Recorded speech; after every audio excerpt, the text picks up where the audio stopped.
오늘 말씀 제목 함께 따라 하실까요? 잠깐 보이다 없어지는 안개. 잠깐 보이다 없어지는 안개.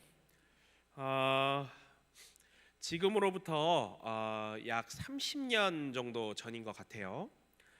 제가 초등학교를 입학하기도 전에 있었던 일인데요. 저희 집에 처음으로 이제 어머니에게 차라는 것이 생겼습니다. 제가 고향이 전라도 광주입니다. 당시 이 지하철 개념은 아예 없었을 때고요. 버스를 타더라도 이 30여 년 정도 전이라 조금 먼 목적지까지 가려면 버스를 내리고 타고 갈고 갈아타야 하고 돌고 돌아야만 갈 수 있었던 기억이 납니다.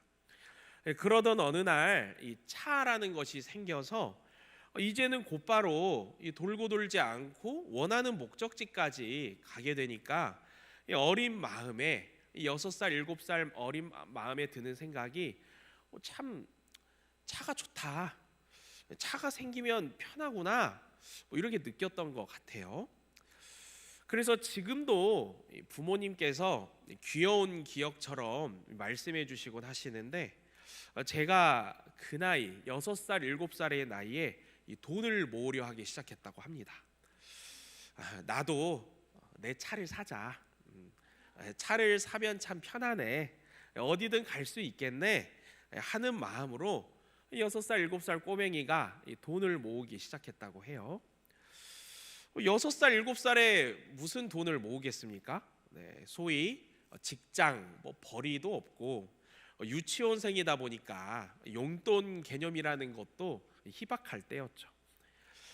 그런데 그렇게 돈을 모으겠다고 엄마 아빠 앞에서 아등바등하고, 그래서 가끔씩 외가 쪽에서 이모들이 놀러 오시거나 하면 주시는 용돈 1,000원, 5,000원, 많으면 10,000원, 이걸 어머니께서 대신 모아주시겠다고 하시고 귀엽게 모아주셨던 기억이에요.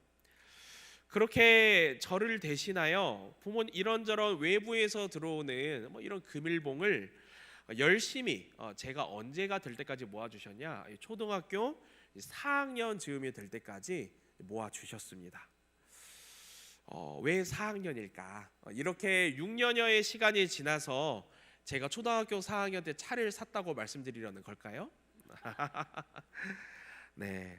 사실 이 6살, 7살의 나이에 차를 사겠다는 목표 자체가 좋게 표현하면 귀여운 목표이고, 현실적으로 말하면 허망한 이 목표였지요. 나중에 시간이 십수년 흘러서 이제 부모님을 통해서 들어보니까 유치원을 제가 졸업하면서 제가 왜 돈을 모으려고 했는지도 다 까먹었다고 합니다. 차를 왜 사려고 했는지, 왜 그런 생각을 했지? 차를 왜 사려고 했는지도 다 잊어먹었다고 해요.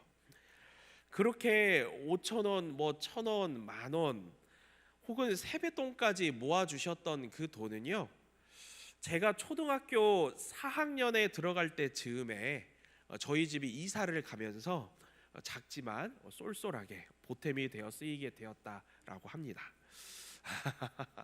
네, 그런데요, 시간이 많이 흘러 지금에 이르게 된 저는 가끔씩 부모님께로부터 추억 삼아 이 이야기를 들을 때마다 하하호호 웃음이 나면서도 오늘 본문 말씀이 탁 하고 떠오르게 되더라고요.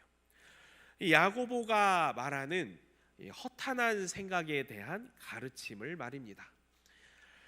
마치 미취학 때 누구랑 결혼할 거야 물어보면 엄마랑 결혼할 거야, 아빠랑 결혼할 거야 이야기를 했다가도 시간이 흘러서 다시 물어보면 이 엄마 아빠 결혼한다 했던 이야기는 어디론가 다 간 데 없고 나는 친구가 좋다 그러고, 초등학교 저학년 때는 꿈이 뭐냐고 누군가 물어보면 과학자라고 했다가 1, 2년 지나서 다시 물어보면 소방관이라고 했다가 다시 1, 2년 지나서 물어보면 경찰관이라고 했다가, 그렇게 청소년의 시기에 들어서서 다시 물어보면 하고 싶은 게 하나도 없다고 말하고, 우리가 인생의 이 순간마다 이 좋다고 생각하고 또 옳다고 여기며 세우는 계획들이요, 이 잠깐 나타났다가 사라져버리는 안개와도 같이 이 계속해서 생기다가 없어지고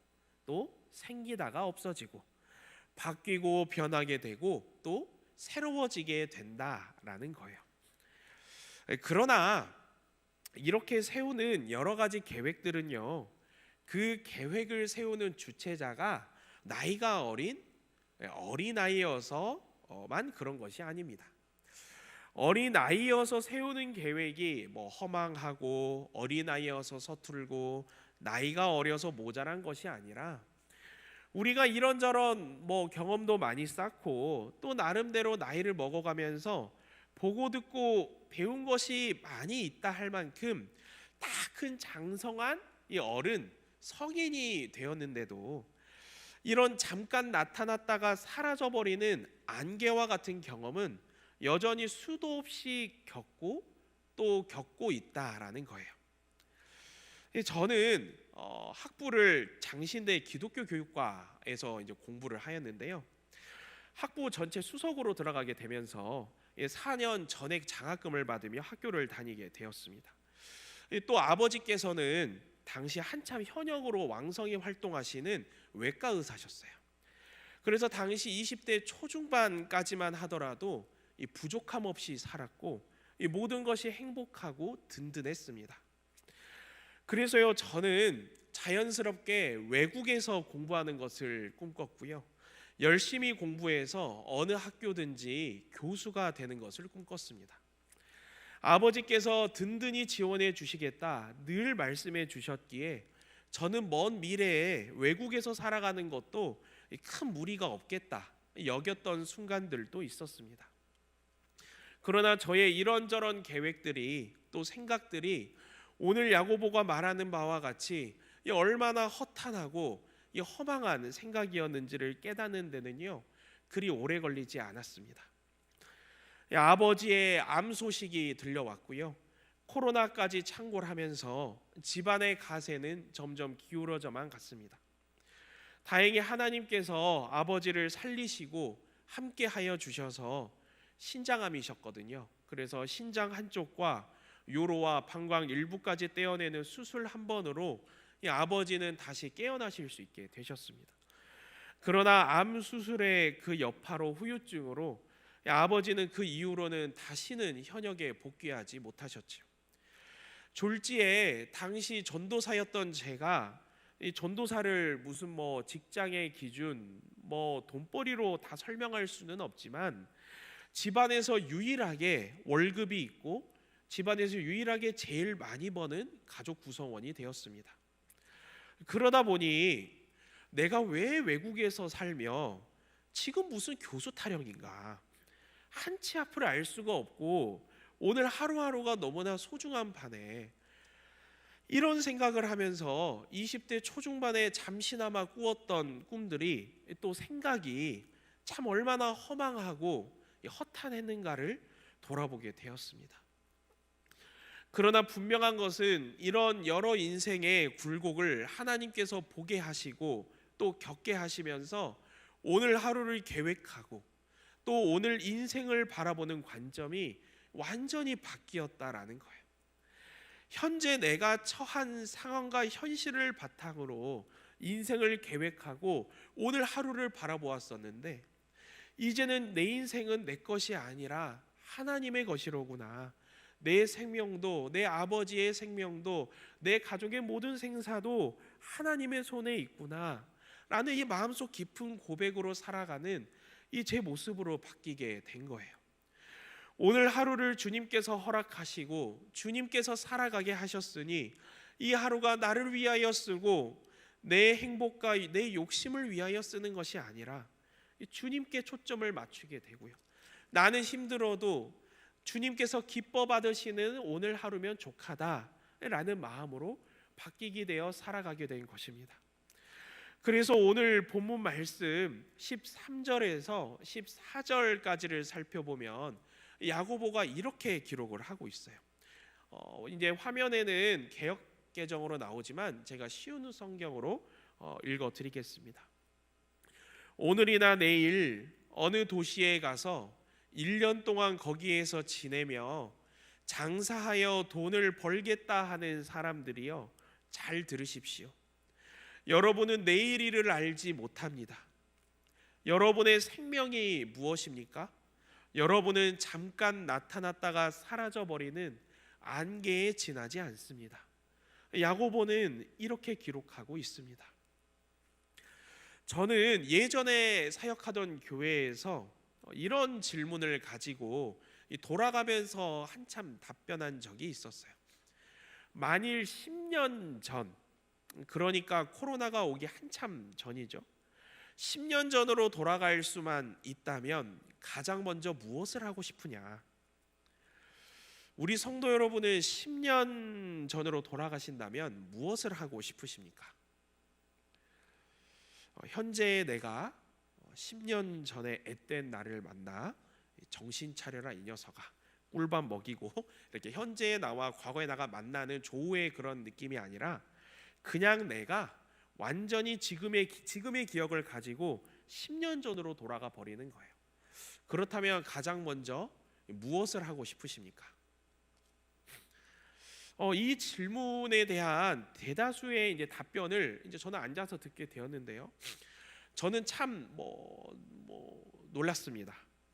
다들 그래도 나름 전도사님들이고 목회자분들이신데 10년 전으로 돌아간다면 다 비트코인을 사겠다는 거예요.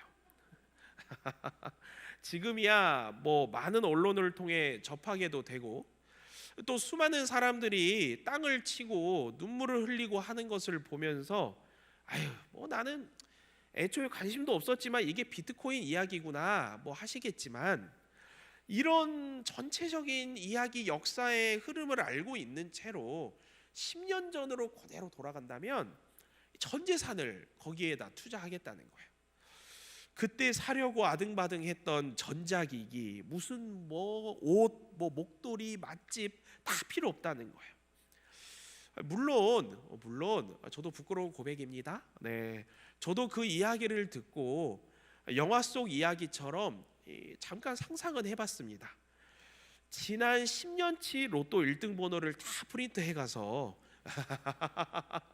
매주 로또 1등 번호만 찍는다던가, 헌금 열심히 하겠습니다 주님 이러면서 로또 번호만 찍는다던가, 아니면 10년 전에 그 나이 때 한참 젊었던 아무것도 모르던 제가 통장 잔고가 얼마 있었는지는 모르겠지만 그것 좀 모아서 열심히 비트코인을 산다든가, 막 저도 답을 막 들으면서 목사님들 사이에서 막 저도 듣고 있었는데요. 그러다 문득 갑자기 나 지금 뭐 하고 있는 거지? 라는 생각이 몰려왔습니다. 이 얼마나 허탄하고 허망한 생각입니까? 아주 그야말로 멍청한 생각이죠. 이러한 상상이야말로 나는 당장 내일 일을 한치도 알지 못한다는 반증을 역으로 지금 하고 있는 꼴이로구나 라는 생각이 들었습니다. 14절 말씀을 다시 보면은요, 야고보는 우리의 생명을 두고 잠깐 나타났다가 사라져버리는 안개에 지나지 않음을 말씀합니다. 이것이 무슨 말이겠습니까?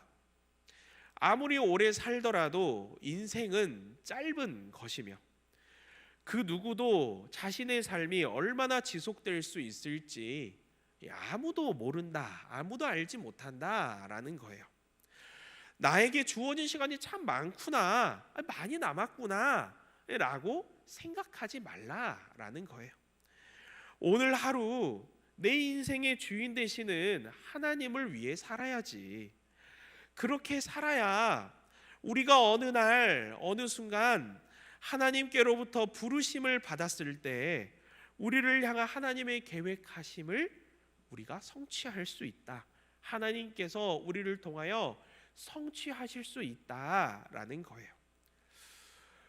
제가 한참 여러 가정사로 인해 힘들었던 시기에 이제 학교 수업 시간에서 들었던 한 조별 발제 내용이 있었습니다. 당시 조별 발제자가 이런 질문을 던졌던 거예요. 주님께서 오늘 밤 당신을 부르신다면 당신은 천국에 갈 것을 확신합니까? 당신은 정말 구원받았습니까? 와 같은 내용이었어요. 평소에는 그냥 그렇구나, 아유 발제자 참 발제 잘하네, 잘 준비했다 하고 좀 지나가 버릴 수도 있었을 텐데요. 제가 당시 좀 많이 힘들었던 시기여서 그런지 저 질문이 굉장히 저에게 큰 울림을 가져다 주었습니다. 주님께서 오늘 밤 당신을 부르신다면 당신은 천국에 갈 것을 확신합니까? 하나님께서 오늘 밤 나를 부르신다고? 난 아직 20대인데? 난 이 땅에서 아직 하고 싶은 게 많은데? 여기 사랑하는 부모님도 있고 가족도 있고, 당시 그 순간엔 여자친구가 없었지만 하여간에 그 당시 생각으로 언젠가 여자친구도 만나보고 싶고, 변사모님 사랑합니다. 여기서 내가 해야 할 일이 참 많은 것 같은데 하나님께서 오늘 밤 나를 부르신다면 나는 기쁘게 천국에 갈 수 있을까? 순간 5만 가지 생각을 했었던 것 같아요.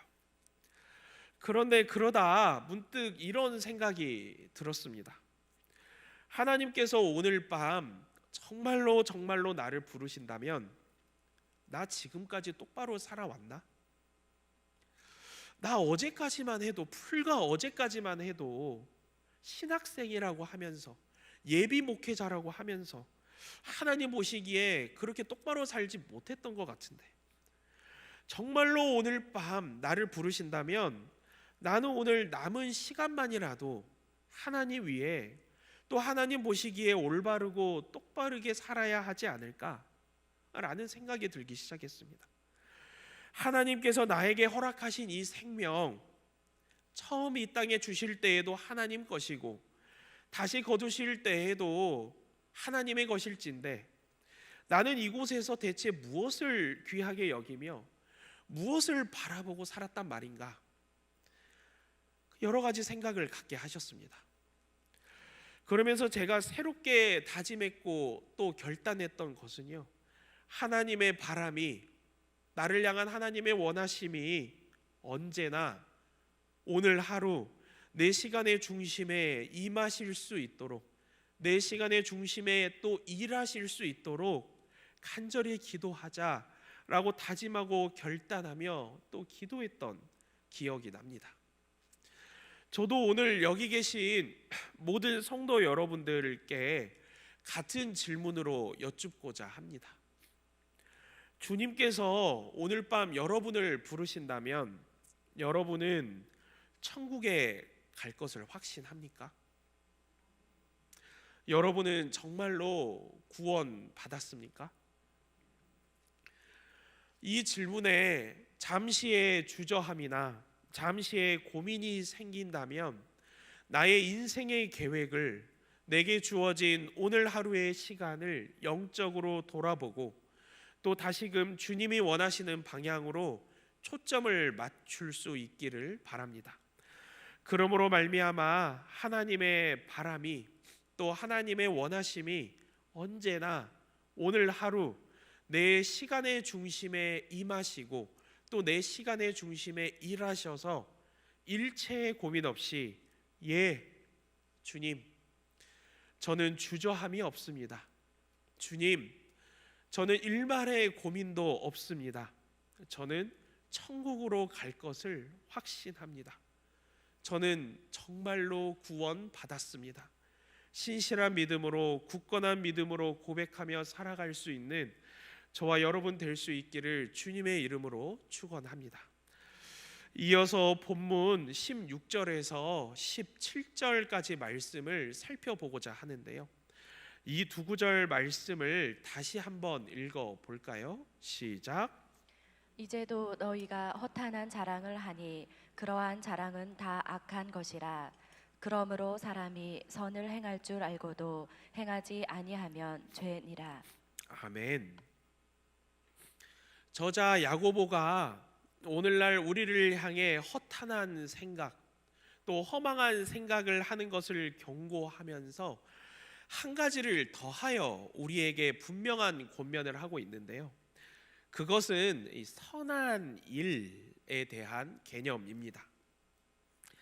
저에게 있어서 이 본문 17절 말씀은요, 아까 성도 여러분들께 드렸던 이 질문의 확장선 같은 느낌이었습니다.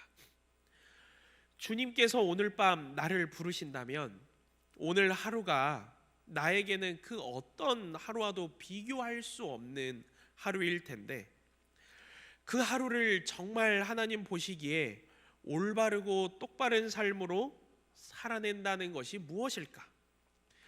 저는 본문 17절 말씀을 묵상하면서 그것이 선한 일이로구나라는 1차적인 결론에 도달하게 되었습니다. 그런데요, 이 선한 일이라는 것이, 야고보가 기록한 이 선한 일이라는 것이 과연 성경적으로 어떤 의미일까? 다시 말하면 잘못된 행동을 하지 않고 이 선한 행동을 하면 되는 것일까? 아니면 죄를 짓지 않으려 노력만 해도 되는 것일까? 여러 생각이 들게 되었습니다. 야고보는요, 우리가 보통 가지고 있는 이 죄에 대한 개념을 본문 17절 말씀의 기록을 통해 이 확장시켜 주고 있습니다.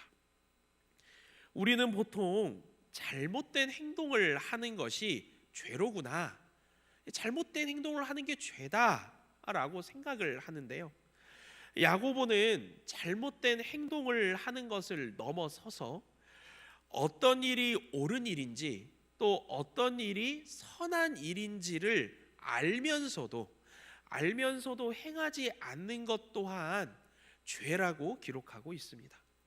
이것을 야고보는요, 태만의 죄 혹은 외면의 죄라고 해석하기도 하는데요. 예컨대 이 거짓말을 들어볼 수 있겠지요. 거짓말은 분명한 죄입니다. 10계명 중 제9계명에서도 내 이웃에 대하여 거짓 증거하지 말라라는 분명한 하나님의 명령으로 이 기록이 되어 있음을 우리가 살펴볼 수 있지요. 그런데요, 밝혀야 하는 진실을 알고 있음에도 그것을 말하지 않음으로 인해 이웃에게 큰 피해를 가져다 준다면 그것 또한 죄라고 할 수 있겠지요. 우리가 그리스도인으로서 스스로 말씀을 따라 또 하나님의 명령을 따라 순종하며 살아가려고 애쓰고 노력하는 것, 너무나 당연히 중요하지만 이와 더불어 한 그리스도인으로서 나는 내 일이고 남은 남 일이 아니라 이 양심에 비추어서 외면하지 말아야 할 일이 있으며 또 태만하게 굴지 말아야 할 일이 있다라는 것입니다. 하나님께서 기뻐하시는 선한 일이란 바로 이와 같다라는 거예요. 에휴, 나 말고 더 잘 도울 수 있는 사람이 있겠지, 나는 아니야 라는 이 마음이 아니라 성령님께서 우리를 인도하시는 대로 흔쾌히 도울 수 있는 사람이 되어야 한다라는 거예요. 마찬가지로 하나님께서 그리스도인으로서 우리의 마음을 자극하신다면, 자극하는 때가 있다면 그 마음의 자극을 외면하지 말고 그 마음에서 떨어져 태만하게 굴지 말고 남에게 친절을 베풀던지 그저 하나님의 마음으로 섬기던지 무너져 있는 관계를 다시 주님의 사랑으로 회복하든지 가서 그렇게 하라라는 거예요. 그것이 하나님이 원하시는 선한 일, 선한 모습, 선한 그리스도인이라는 것입니다. 저는 올 한 해 성도님들께서 선뜻 결단하여 주시고 여러 복지관과 협력하여 선한 일을 행하시며 섬기시는 모습을 보면서 개인적으로 큰 감동을 받았습니다. 이 도시락 배달 봉사가 대표적이었는데요. 가정일로, 자녀일로, 직장으로, 모임으로 생각해 보면 눈꽃을 새 없이 하루가 너무나 한시바삐 빠르게 흘러갈 텐데도 어떻게든 시간을 만들고 또 짬을 내어서 어려운 독거 노인분들을 위하여 이 따뜻한 밥 한 끼가 담긴 도시락을 이 마음을 담아 배달 봉사하시는 분들을 보면서 이것이 야고보가 기록한 선한 일이로구나 목도하게 되었습니다. 특별히 더 놀라웠던 것은 이번에 대화노인복지관에서 이 노인 치아 임플란트 수술과 관련하여 저희 하늘빛 광성교회에 도움을 청했던 일이 있었는데요. 이와 관련한 이야기를 얼마 전 위임 목사님께서 전하시고 안내하셨을 때만 해도 실제로 들어갈 비용이 결코 작은 비용은 아니었기에 걱정하는 마음이 내심 크기도 했었습니다. 그런데요, 성도님들께서 얼마나 귀한 마음을 많이 모아주셨던지요. 들어갈 비용 이상으로 많은 마음을 모아주시고 또 힘써 주셔서 참 성도님들 한 분 한 분 마음이 귀하다, 너무나 귀하다라는 생각이 들었습니다. 내일은 내일이고 남일은 남일이야. 먹고 살기가 얼마나 힘들고 요즘 경기가 얼마나 어려운데 이런 마음으로 외면하거나 태만하는 것이 아니라 오늘 야고보의 말씀처럼 성령님께서 인도하시는 대로 흔쾌히 돕고 함께하는 예수 그리스도의 사랑의 마음이 바로 이것이로구나 하고 느끼게 되었습니다. 단순히 죄된 행동, 잘못된 행동을 하지 않는 것을 넘어서서 예수 그리스도의 사랑의 시선으로 비추어 볼 때 외면하지 않고 태만하지 않는 것, 그것이 하나님께서 진정 우리에게 원하시는 것이고 우리 교회를 향하여 또 모든 믿는 공동체를 향하여 계속해서 말씀하시는 것이라는 강한 확신이 들었습니다. 사랑하는 성도 여러분, 주님께서 우리에게 각자 허락하신 이 귀한 하루, 이 귀한 하루를 하나님이 원하시는 선한 일을 행하는데 채워볼 수 있기를 바랍니다. 하나님이 바라시는 선한 모습대로 살아내어 볼 수 있기를 바랍니다. 하나님이 기뻐하시는 선한 그리스도인이 되어 살아내어 볼 수 있기를 바랍니다. 이 세상에서의 허탄한 생각들, 주님이 말씀하시는 허망한 생각들은 야고보가 기록한 바와 같이 오늘 이 시간 모두 다 주님 앞에 내어놓고 오늘 주님께서 허락하신 이 땅에서의 삶이 우리 주님께 영광이 되는 하루가 될 수 있도록 매일 주님 나라 향하여 열심으로 다름질을 하는 저와 여러분 될 수 있기를 주님의 이름으로 축원합니다.